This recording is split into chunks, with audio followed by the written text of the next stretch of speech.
Mim. Hey, Scarlett. Welcome back, guys. You're listening to Style Over Substance. We're just two friends talking about our experiences working inside the fashion industry and also our observations from outside the fashion industry. It's sometimes serious, but it's definitely always a good laugh. Always. We release new episodes every Tuesday. So subscribe on your favorite podcast listening platforms.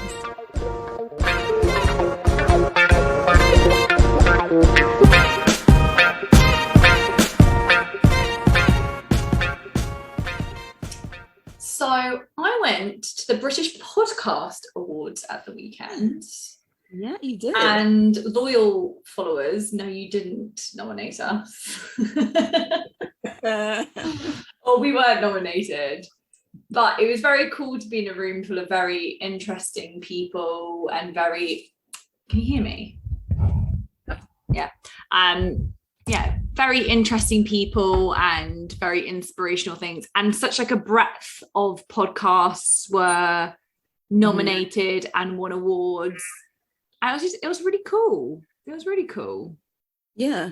I can imagine. I don't know if I mentioned it on the podcast, but a couple months ago, I went to the podcast show. And it is nice to see other people who, of course, the show that I went to had varying degrees of podcasters, like just starting out and also like bigger shows there. But obviously you went to an award ceremony, so it's primarily those larger, more famous podcasters going to be there. But it is nice to be in a room where it's like all of us, or for the most part, us podcasters record from home in our bedroom. It's like very low level, very budget production here. We aren't BBC, we aren't Spotify. Do you know what I mean? And then to actually step out of your bedroom and see other people doing the same thing, it's like a little club. It's interesting though. For sure. And actually, I would say at least maybe a third of acceptance speeches were saying something like, this is recorded in my bedroom. There were lots of sort of competition winners or very independent people who were just like taking a leap with their friend and started something. It was really cool to see. Yeah. Nice. And Idris Elba was there. So, you know. Yes. Was his wife? I couldn't believe it when they because they were all podcast hosts. And so, I like podcasts, so I listened to quite a few, so I knew people who were like doing those bits. And then suddenly they were just like, and here's Idris Elba. And everyone was like, huh? And obviously he's got a podcast with his wife, which I haven't yet listened to, but I will be now. But I was like, I know, like multi-million world famous Hollywood actor. Yeah. But I guess because the event was sponsored by Audible and Amazon, and I think theirs is like an Audible Amazon podcast. So that might be sort of why. But no, it was very cool just to be in that space and to see it celebrated. I just think it's like a really interesting media forum. Yeah, it's definitely on the up and up. And when I went to the event, I got the impression that it was like no signs of slowing down. Yeah. What is your opinion on celebrities, fully fledged, established celebrities having podcasts? I see it as them jumping on a lucrative bandwagon. And I don't mean that in any negative way. There's a few celebrities that did that when YouTube was on the up, that they realized if they posted on YouTube, that was a different form of revenue. It's why loads of people who TikTok isn't designed for are on TikTok. It is another form of revenue. And I think a podcast appears to be a very easy way to add to your revenue source. But as we've learned, and as all good podcasts sort of sometimes prove, it might seem effortless, but it's actually not. And there's sort of skill, especially the kind of podcast where they maybe interview people, or if they keep you listening 100 episodes in, it's a real skill. So yeah, I don't know. Some it's nice because it lifts the lid and we all want to know a bit more about these celebs. Mm-hmm. But some sort of feel like, oh, you decided to join this world, have you? How about you? What do you think of it? Yeah, I agree with you. It's definitely like a way for them to jump on this bandwagon, which is, you know, the train is leaving the station, and it's just, you know, it's going in a really good direction as an industry. And it's a way for them to make really easy money. And as you said, it's not a negative thing, you know. I think a celebrity can be very easily approached by one of the bigger production companies, podcasting production companies, and in off the bat, easy advertising. You know, companies are just gonna throw money at these celebs to advertise on their show. They know a lot of people and have a lot of friends in high circles where they can invite to come on their show and interview them and chat with them. And it just seems like a really easy thing for a celebrity to start doing. I've also seen like, you know, like Michelle Obama, she had her podcast, but it was kind of coinciding with her book. So it's also a way to do a little promotion for like 12 weeks and then, you know, move on. But yeah, you're right in that even though it seems really easy, we've learned the hard way. It's not that easy. It is a real skill to chat to someone for about an hour. I mean, some podcasts are shorter than that. But to talk to someone for an hour with largely no visuals, yeah, I mean, I don't think a lot of celebs will continue to do it. I think it's like a promotional thing. Yeah. I think it's mainly sort of comedians that I see that have managed to sort of maybe sustain it, where they're actually used to then like writing material, grafting. They're sort of, I think. Yeah, you're right. I think it's brilliant for comedians because this is like their bread and butter: talking, writing, scripting, producing.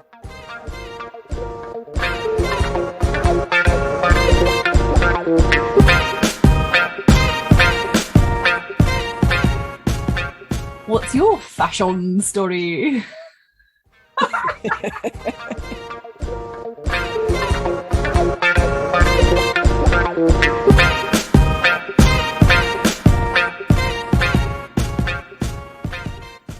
So I sort of have two. One is a really quick nod to Miss Kate Moss. We spoke about her last week and how she had her collaboration with Zara, and she is going from strength to strength. She has got like a collaboration with Diet Coke. I feel like back in the day, did she not do something with Coca-Cola? Probably, but I do always associate Diet Coke with models. Fashion models, don't eat, but I drink Diet Coke. A packet of cigarettes a day. Having worked in fashion, it stands. Yeah, it really does. Have a fag and a Diet Coke, and I'm that's my lunch. Yeah, exactly. Yeah, so she's clearly like, I don't know what's coming. Maybe we've missed something, but she's clearly like on the rise. And so good for her. And I think also she recently did Desert Island Discs, which is a beloved radio show, arguably, I guess, a podcast, because they released it in audio form per episode. And I think she sort of lifts the lid quite a lot on the modeling industry and how she's a little bit resentful of being the poster girl for cocaine or drugs and all of that stuff. And that sort of heroin chic, because she's also sort of, I guess, claiming that she also wasn't fed on photo shoots or things like that. And I know there is a toxicity to the modeling industry where you hear awful stories where these already very slim women are told maybe you shouldn't eat before the next shoot, and like that kind of a vibe. And so despite how slim she was, I'm sure she was subject to that kind of tended to be from a male chauvinism, disgusting behavior. So that is my first one.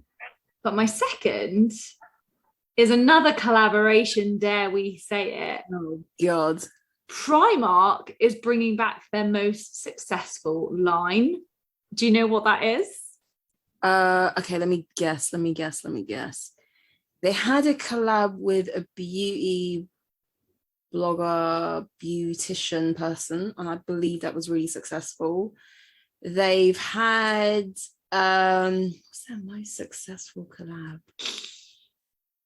Oh God, it's gonna be a silly one, isn't it? I'd never heard of it before, but I also don't follow Primark closely. No, just tell me. Greg's. The Greg socks. Yes, I remember this. There's a whole line. I think it's like a 17-piece whatever collection. It features like cycling shorts, tops, things that are similar to Crocs. There is a Greg's and Primark collaboration coming back. Yeah. You know what? I remember that. As you said, Greg's. I remember being at work and my colleague looking on eBay where he could secondhand buy a packet of Greg's socks. Ah! It was madness. Honestly, it was like what was it, like the summer of 2019, you know, before everything went to shit. The pinnacle of life was getting your hand on some Greg's merch from Primark. Yes. And I mean, why not? It's, you know what? I think we've spoken about exclusivity a lot on this podcast. And sometimes it just gets tiring when you always have to queue for something when you're going to spend your hard-earned money on it anyway, or you have to pre-register for something, or you have to wait in queues for stuff, and we're over it. Like, the hype of getting your hands on clothing is, I'm sorry, I can't be bothered. I can't be bothered for it all the time, you know?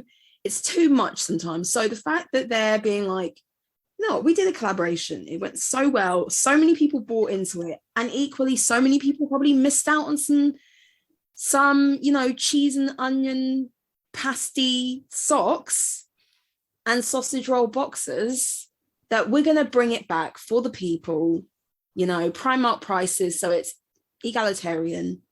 But that's also like totally the right pitch for Greg's as well. What, the right demographic? Yeah, it is. It is though, yeah. Everyone shops at Primark. And you know, but also Greg's has a really loyal fan base. Yeah. Like, do you remember how it sort of rocked, I'd say the world, but maybe the UK, when they had their vegan sausage roll? I still buy them. Yeah, I just think Greg's has a real loyal fan base, and I think the UK British public are proud of Greg's. So I think that's why this collab is kind of funny. It's kind of like, ha ha. Like, I mean, I kind of wear my Justin Bieber tour t-shirt with the probably same kind of irony of like, yeah, no, like I back Justin Bieber. He's got great songs. Yeah. But I'm also not like a stan fan kind of a thing of like, I'm walking around because I'm obsessed with him. Yeah. I have kind of wear it with the irony of like, this is kind of funny, but I also kind of like it. Yeah, it's a wink and a nudge. It's like, it's a wink and it's a nudge. Yeah. Yeah, I think you're right. I think Greg's is kind of like, you know, it doesn't matter where in the world you go. I don't want to say Greg's is international, but I don't think Greg's is international. Just follow my logic for a sec. You know how you go to different parts of the globe, and when you need something to eat, whether it's, you know, the crack of dawn or really late at night, you know that you can order a McDonald's and it's something you recognize. It's cheap, it's cheerful. Greg's is that, but like the UK. So you know, when it's really early in the morning and you're starving, you need something to eat, you get a Greg, because it's like, I know what I'm getting involved in. It's across the nation. I can always get a Greg somewhere on some high street. So yeah, I think it's going to be a lot of fun, the collab. Looking forward to it. And what is your fashion story? So my fashion story, kind of, is it two parts? No, but Keke Palmer is in British Vogue. And I love Keke Palmer. I think she's really talented, funny. She's just so well-rounded as a performer and an actress and all of that. So that was really nice to see her in such a prominent magazine. Now, I don't follow her to the point where I know like every magazine she's been in and all that stuff. But there was a TikTok, I think I watched it yesterday, was it earlier today?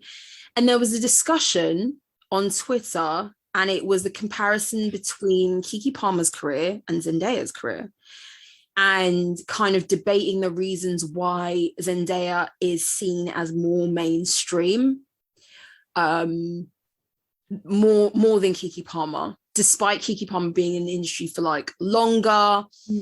She has more of a breadth of skills, like sings, dance, writes, produces and stuff, whereas Zendaya is more of just an actress in the industry. Anyway, one of the reasons that was kind of discussed regarding these two, and I want to get your opinion on whether you think it really helped Zendaya's career, but it's the idea that Zendaya carved out very effectively, she carved out a niche as being the fashion girl.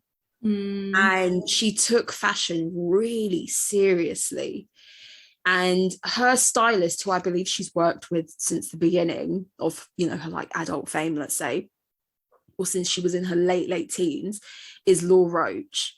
And his career grew alongside her. So his as a stylist grew alongside hers. And together they've kind of created the look that we now know of as Zendaya in terms of fashion over the years.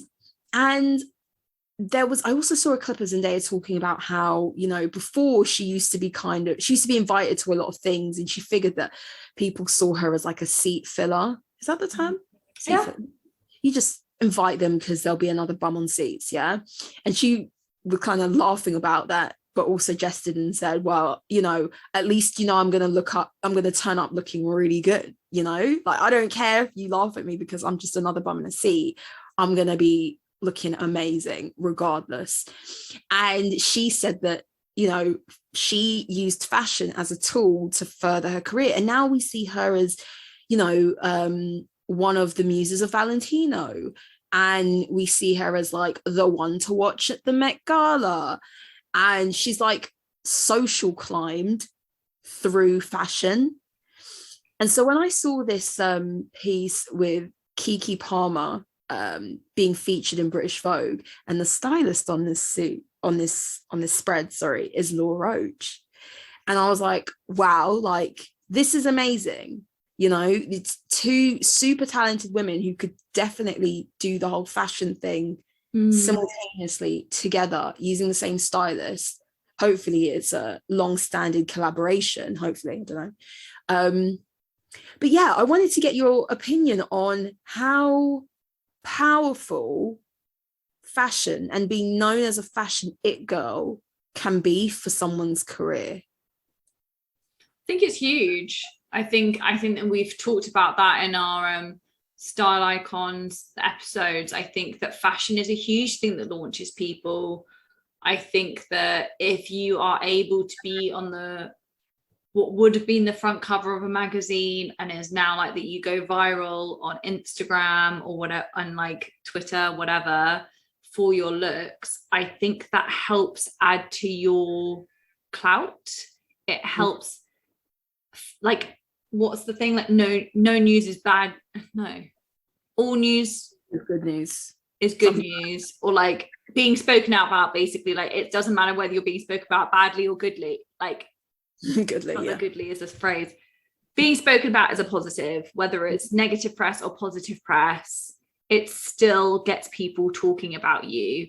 And so I think that the fashion thing, it just adds to it. It adds to your appeal. Just how now I imagine that an actress might get booked, like a younger actress or someone who's maybe not so well known, might get booked for something if she's got a lot of followers.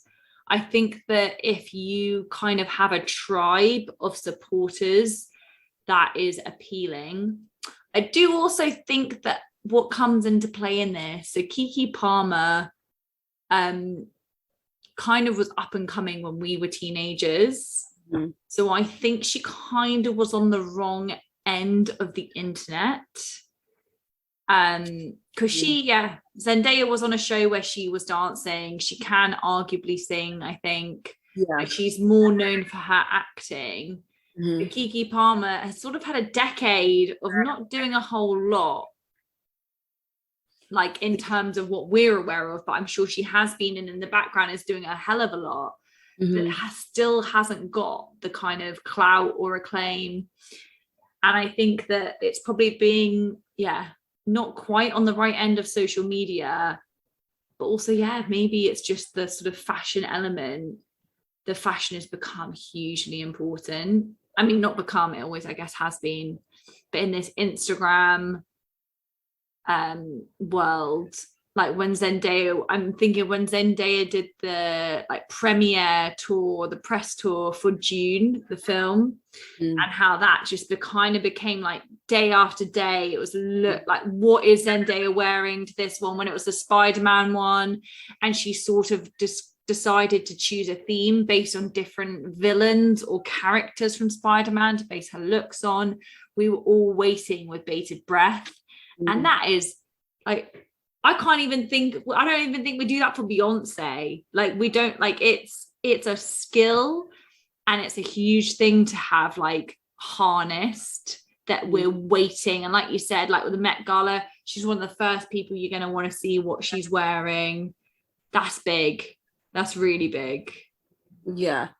I think as, you know, people in the UK, we haven't seen Keke Palmer do a lot, because maybe she just doesn't extend that far. I think in the States she's bigger, and she's on shows and does a lot more in the public eye and is more mainstream there. But like in terms of international fame, I definitely think Zendaya is more recognizable.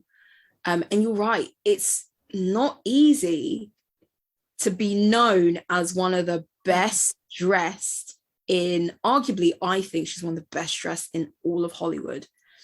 And as you said, coming out with these themes night after night, film after film, show or whatever. And yes, fashion is really important to every, it can really help your career, especially if you're an actress. You know, it's essential. Looking good is essential to your success as an actress, I think, rightly or wrongly. It just is. But there's not a lot of actresses who pull out looks like she does, you know, so polished. And that's a lot of work, and it's deliberate. It has to be deliberate, you know.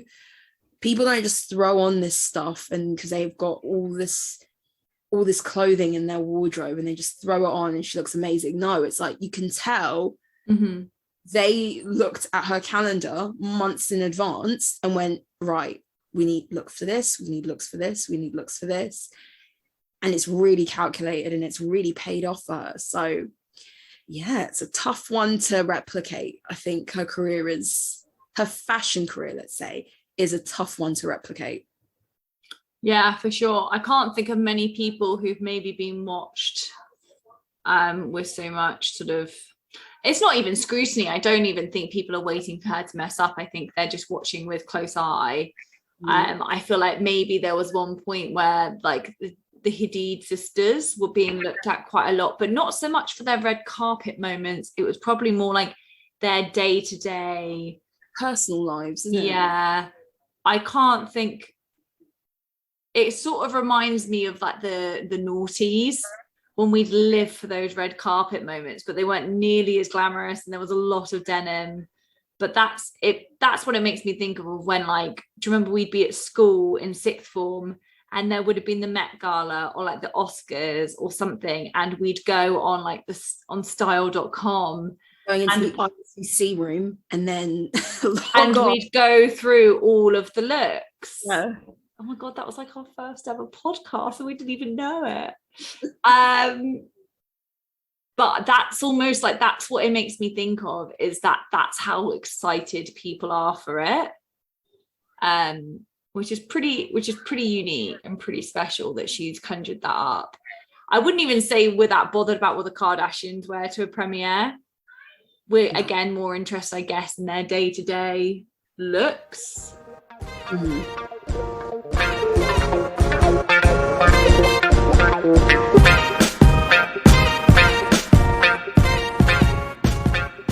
We interrupt this broadcast to say, go follow us on Instagram. Our handle is @StyleOverSubstancePod. There you'll find our weekly fashion topics, all the stuff that we discuss in each episode, and our polls. Or reach out to us at styleoversubstancepodcast@gmail.com for new suggestions of topic discussions, or even to share your own fashion stories. We also have a YouTube channel, Style Over Substance Podcast, if you'd rather listen to our episodes over there. Back to the episode.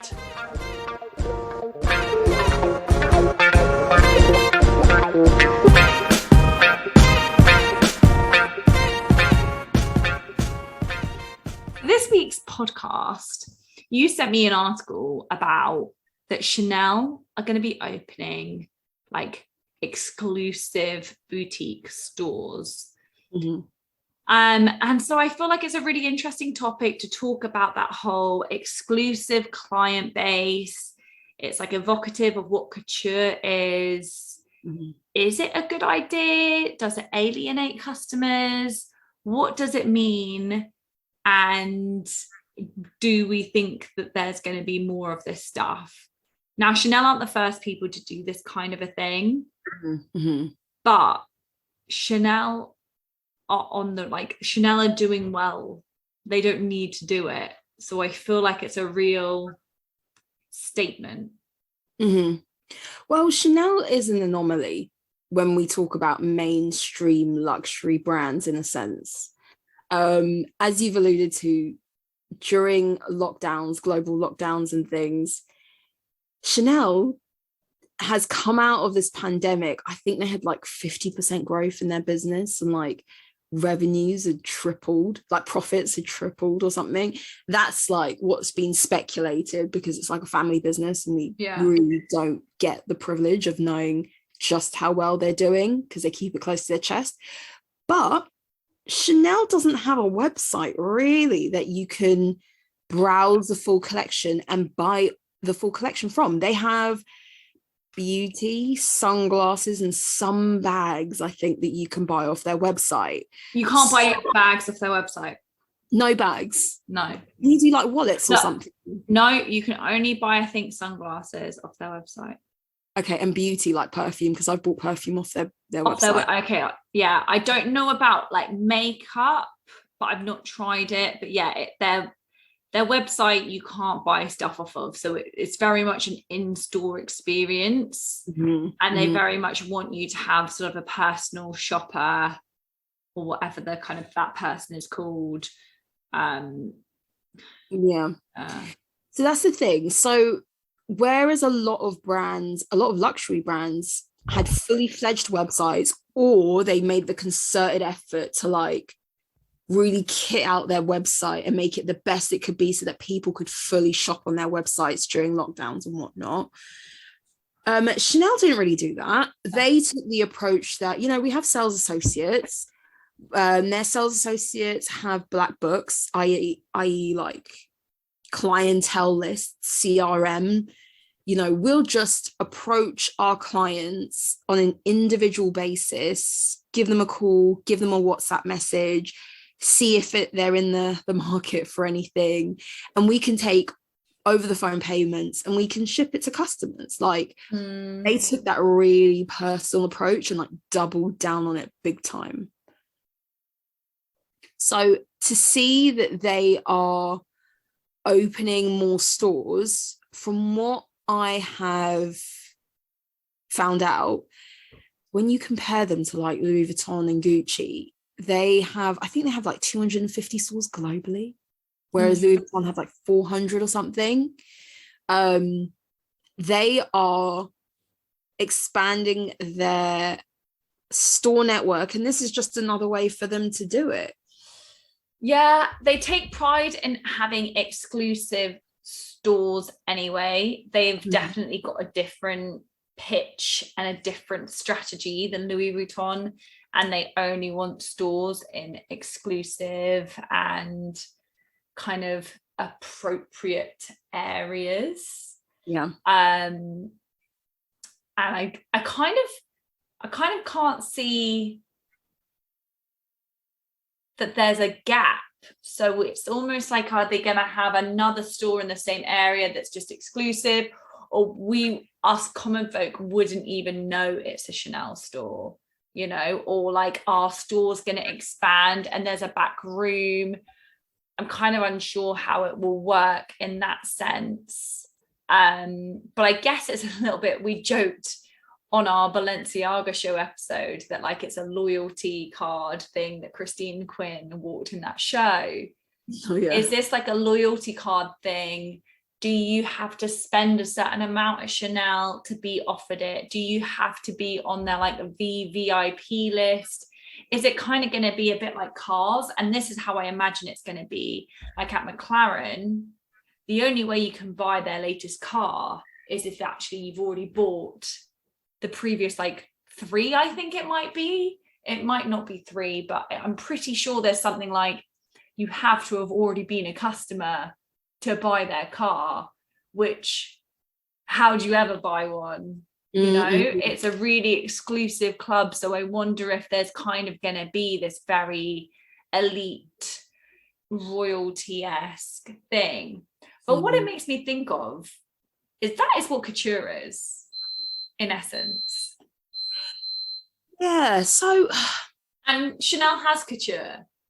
Taking it back a little bit to what you said is that I don't think it's going to be a little area of pre-existing stores that they really have, because we all know, or for the most part, our listeners, I'm sure, are aware that when you go into Louis Vuitton and Hermes and all these big names, if you're a high spender and they clock you and you see them and they see you, they're going to pull you to the side and they're going to bring you into the back room, which is, you know, got sofas, glass of champagne, all of that. To regular folk too.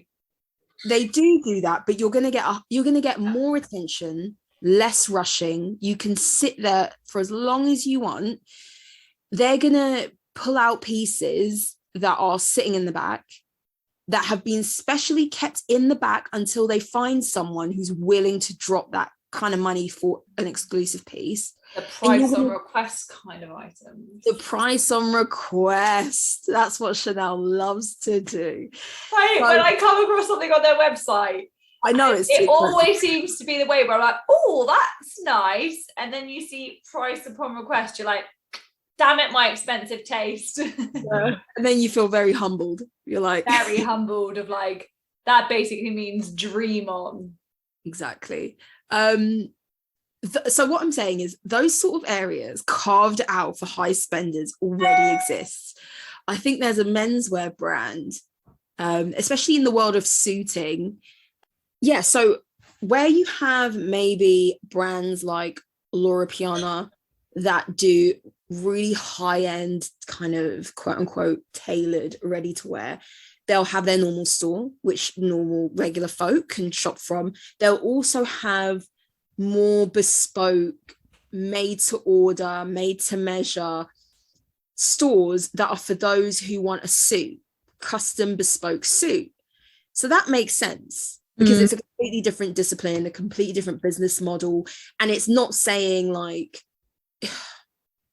it's not, to me, I don't perceive it as a level of exclusivity. It's just like, it's a different service altogether. It doesn't sort of imply snobbery because it's a different service and it's somewhere where you also need different equipment because you need to measure people. There might be machines, they might have sort of a seamstress in that store and all of that stuff, and they might have suiting fabric because it's totally different. It's like a more Savile Row experience. Exactly. I think the problem with this announcement, and I'm not saying it's a bad thing, because time will tell whether it's a good idea for Chanel to have these additional, more exclusive, by invitation only stores. Time will tell whether it's a good or bad thing. But what I think is probably going to rub people up the wrong way is that over the past 3 years, Chanel's prices have increased exponentially. Like, they're large. I think it's like their jumbo double flap or something. Yeah. It used to be $7,000 before the pandemic. Now it's like 10 grand. There's been a lot of complaints regarding Chanel quality of their bags. And then we had that Christmas advent calendar fiasco, which I still love. And there's a sentiment of Chanel maybe ripping people off. Their price is increasing faster than their quality. They are getting ahead of themselves in terms of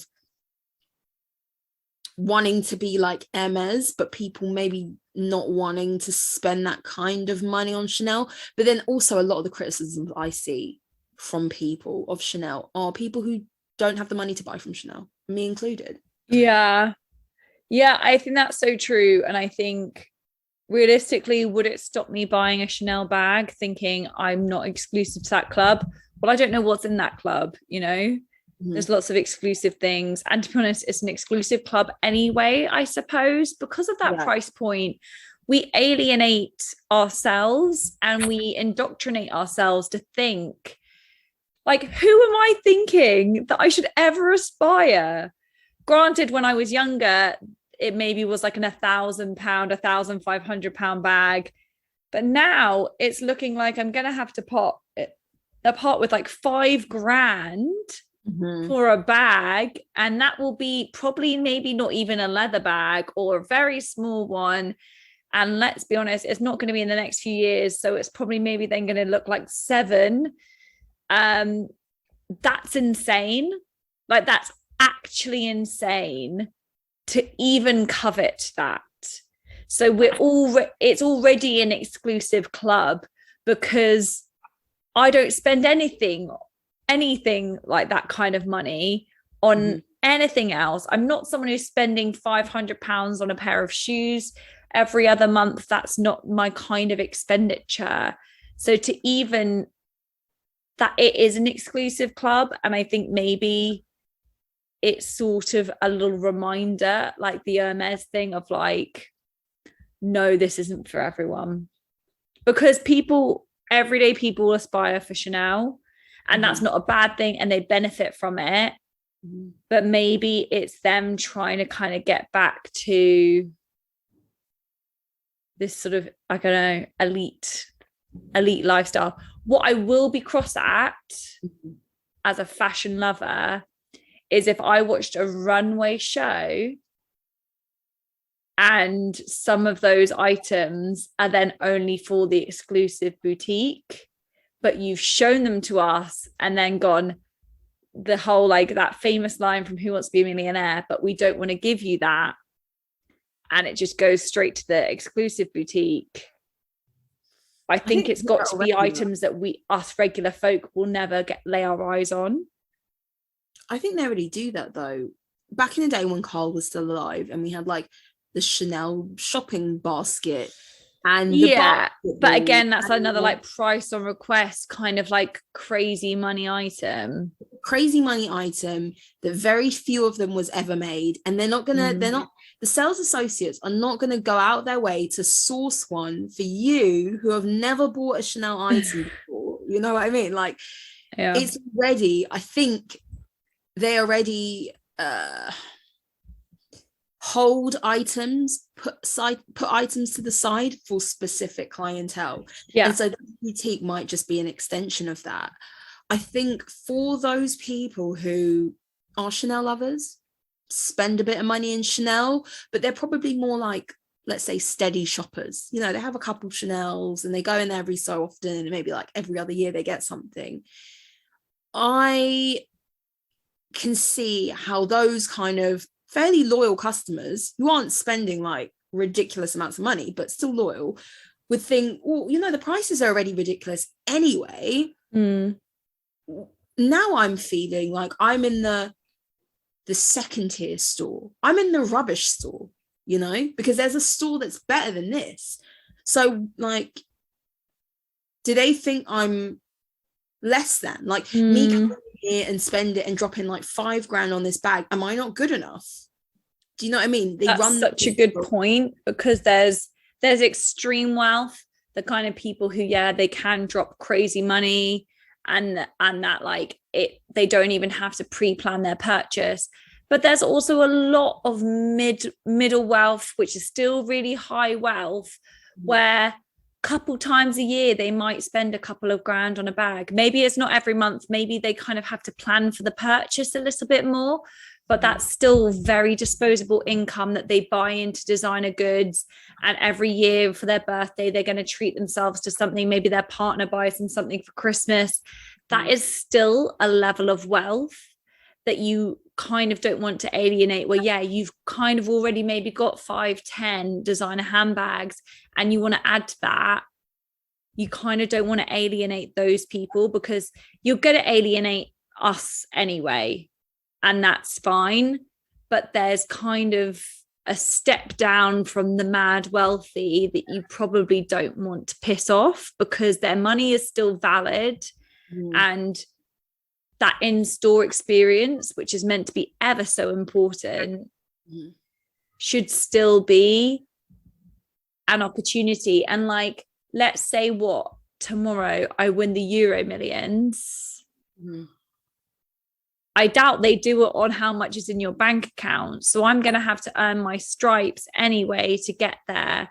So it's sort of like this old-fashioned elitist club, which was what Hermes was like. Hermes used to kind of have a shun list, right? There was a point where you if you were on a certain list, you weren't allowed a Birkin. Like Kim Kardashian was banned from having a Birkin for a long time. They didn't want her seen with it. There are certain people they didn't want seen with their bags. So I guess it's their way of doing it.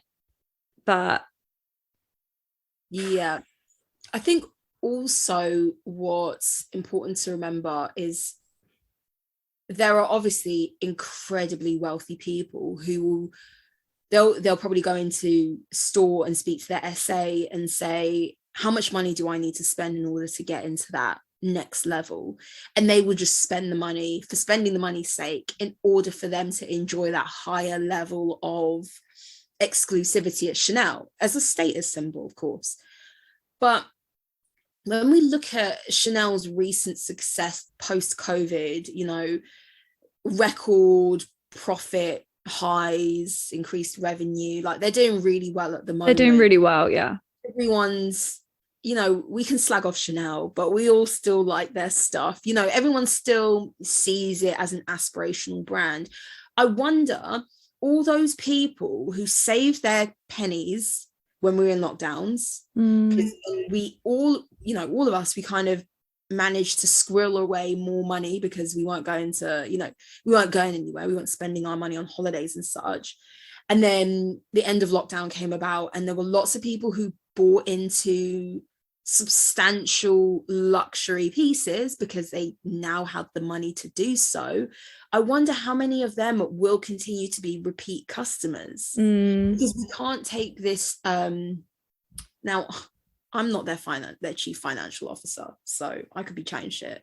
You're not? I'm not. Oh. Who would have thought?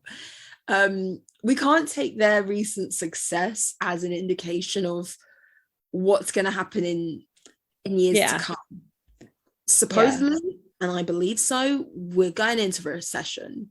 Yeah. And all those people who are like us, who, you know, Chanel is an aspirational brand, and if we had a spare few grand, we would buy something from there. It's looking like we won't be able to in the next few years. The cost of butter's too high. It really is between Lurpak and a Birkin for me at this point. Yeah, it really is. No, but I think that's such a good point. And actually, it's the recent success is a sign of the times, right? Like you said, people had saved their money. People hadn't been going out. it also just kind of, I think a lot of people then came out of it, and maybe even if they hadn't been saving, had very much like a fuck it, I deserve it mentality. And right now we're facing such an expensive living moment that maybe those people won't be repeat customers. And yeah, I find it a really interesting time for them to do that. They've very controversially, I feel like for about 5 years, like it was definitely pre-pandemic, their price rises and hikes every year. People were like, again. They were like pretty extreme. They sort of superseded itself every year to like be even more of a hike, and it's gone pretty crazy. That they've obviously got a strategy, and they're obviously trying to align themselves in something. And like it's gutting for me, like it in that sense. But you know, maybe I don't need it. Yeah, right. I mean, maybe I don't need it, right? But I think a problem with this kind of a thing is that even though they will try and have these stores to probably be like no photographs or no whatever, you just know that at some point someone's going to be invited to one of these stores and lift the lid on it, and we're all going to realize what we're missing out on. So unless they can fully control that, I feel like it could work, because what we don't know can't hurt us. I don't know the couture experience. I can't afford it. I can't get a bespoke gown, and that's fine. But I can walk into a Chanel store and I can see a bag that I can't yet afford and hope to afford it one day. But maybe if we don't know what we're missing out on in these stores, we can't be so sad.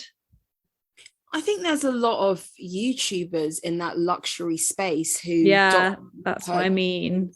And how to get a Birkin on your first try videos. Unboxing a Chanel exclusive store bag. Exactly. That will turn into, here's my my experience. You can't get one of these. Yeah. Let me tell you how it was. Here's a sneaky video. How to get on the list. Exactly. Yeah. I think those videos Chanel cannot control unless they have their employees watching YouTube all day, trying to identify all these people who are uploading videos so they can blacklist them. Yeah. It's too much work for them to go about it that way. You mentioned about it to some degree, it being comparable to a couture experience. But for couture, you get it made to measure. Yeah. You know, you get to say, I love this dress, but this ruching at the bottom doesn't suit me. I'm too short for it. I'm too tall for it. It's too frumpy on me. Can we make this more flattering for my body type? There's a level of it's bespoke. Yeah. And that's what couture is. It's not off the hanger, ready to wear. What if I can get my bespoke Chanel made? My dream handbag. Well, this is what I'm thinking. I doubt, and if they do this, I'll be really impressed, because Birkin does this. You can order your you could dictate what, like a color, hardware color. You can do that. You can do made to order Birkins. Yeah. Really? Yeah, and it's the same price as a regular. From what I've seen on YouTube, it's the same price as a regular Birkin. But if you've spent enough with them, then yeah, you can just order the colorway that you want. But I think you can only do it like, I think you've got like a maximum, like maybe like, you know how you have the quota, you can do like 2 Birkins a year or something. It counts towards as your quota. Anyway, if Chanel could do something like that, game changing, fully behind it. Oh shit. But I doubt that's what's gonna happen. No, It's yeah, gonna be same. like- That's from what I also understand, that's not their factory setup either. Okay. Yeah. Like they for sure manufacture higher numbers than Hermes do. Yes. Do you know what I mean? So like Hermes's factories are set up to do, I mean, it's not going to be maybe so low as 100 bags, but I wouldn't be surprised if there's only 100 versions of a lot of Birkin bags, you know? 100 is still quite a lot. Think of how many wealthy countries are around the world. Not that many. And per run or per color, like I wouldn't mind betting that their limited runs can be in the hundreds. Whereas I still think for Chanel, their limited runs would probably be more in like the thousands. Yeah, definitely. That point actually reminded me of something. Chanel employees themselves, harkening back to my retail days, I can just imagine you working at a Chanel boutique and your colleague being selected as the chosen one to work at these exclusive at the premier Chanel boutique. I would be raging. I'd be like, why was I not chosen to work at these exclusive boutiques? Like, is it based on sales performance? Is it based on tenure at the company? Based on their little black book? Client book, exactly. Like, what would it take for employees to be able to work at these boutiques? Because you know it's going to be easy money for you. Your commission, very easy money when you're dealing with people who just have money to like throw down the drain. Mm-hmm. Yeah. So I think it's going to be nasty. I just kind of wonder though if they'll sort of be hidden away. I just don't think you can sort of plaster a Chanel logo on a store. I try and walk in and they go, no, madam, this is by invite only. So there's going to have to be a careful strategy in place for that too, because that's when you will start alienating people. If I try and walk into what arguably looks like a regular Chanel store and someone goes, madam, are you a gold customer? And I say, no. And they go, well, bye. Like there's got to be a careful way. Is it going to be like some secret hidden thing where you like knock twice? You know, I'll be really interested to see how it gets done, because I also think that will be a huge contributor to the success of it. Yeah, definitely. If I were them, and again, giving Chanel pointers that they never asked You're for. welcome. Yeah. If I were them, I would buy or rent a building. It'd be white on the outside, black frame windows, black door, you know, Chanel color. Yeah. No logos. Yeah, same. I would do no logos. Nice building. Yeah. And my, employees, the SAs, would just email the clients, they're big spenders, say, listen, we're having a little shindig. Here's the address. It's like the beginning of rave culture, where it was like somewhere on the M25. It's like this singles app, Thursdays. Yeah. You're part of the Chanel app and they go, be here at a certain time. Yeah. Somewhere on the M25 at 8 o'clock. Meet us at this address. Come with your wallet. Leave your husband. And it's going to be a good time. And that's how I would do it. Because then, as you said, you don't have to turn down anyone at the door. And it's, I think that if they do it correctly, there's going to be very few clients who are going to want to plaster it on their socials, expose the whole thing. There's going to be an incentive for you to keep that as your secret. You know, some fun things are more fun when you keep them to yourself. Yeah.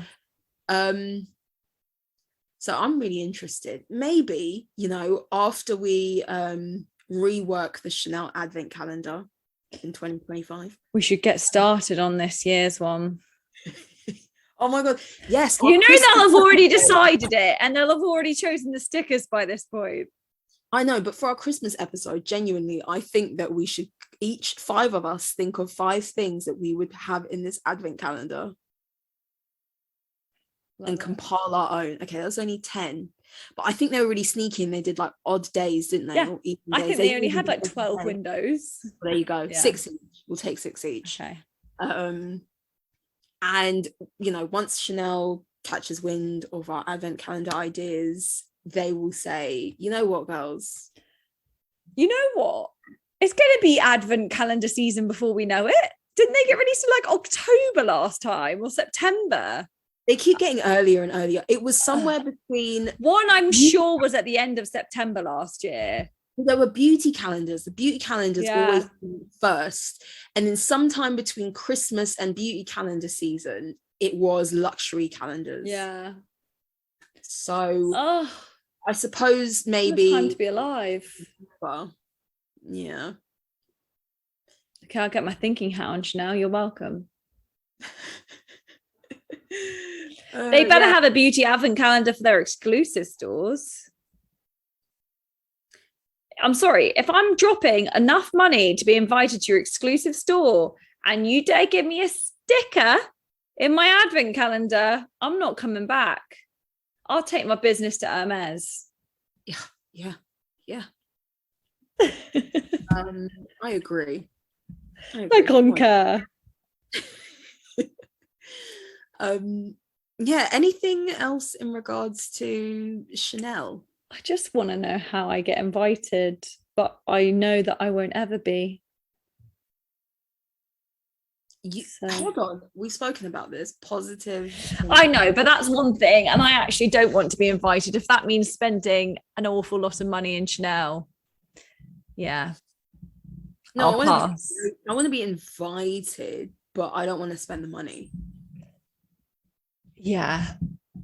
I guess my positive vibe I'm going to put out is I'll marry a prince, maybe Russian. I don't know so much right now. I'll marry a prince and I'll get an exclusive invite. There you go. It's a strategy. Yeah. Okay. So what is our, should we maybe ask for the poll if people find it like, is it rude to have an exclusive club? Is it alienating? Yes. Does it put you off, Chanel? Does it make you want to buy more with them or less with them? Yeah. Like, because it's hard to get, do you want it more or do you want it less? The time will tell.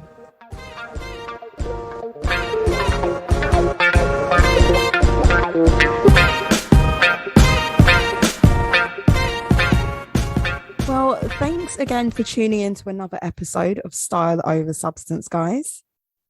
Don't forget to check out our Instagram or Spotify to respond to this week's poll. Bye. Bye.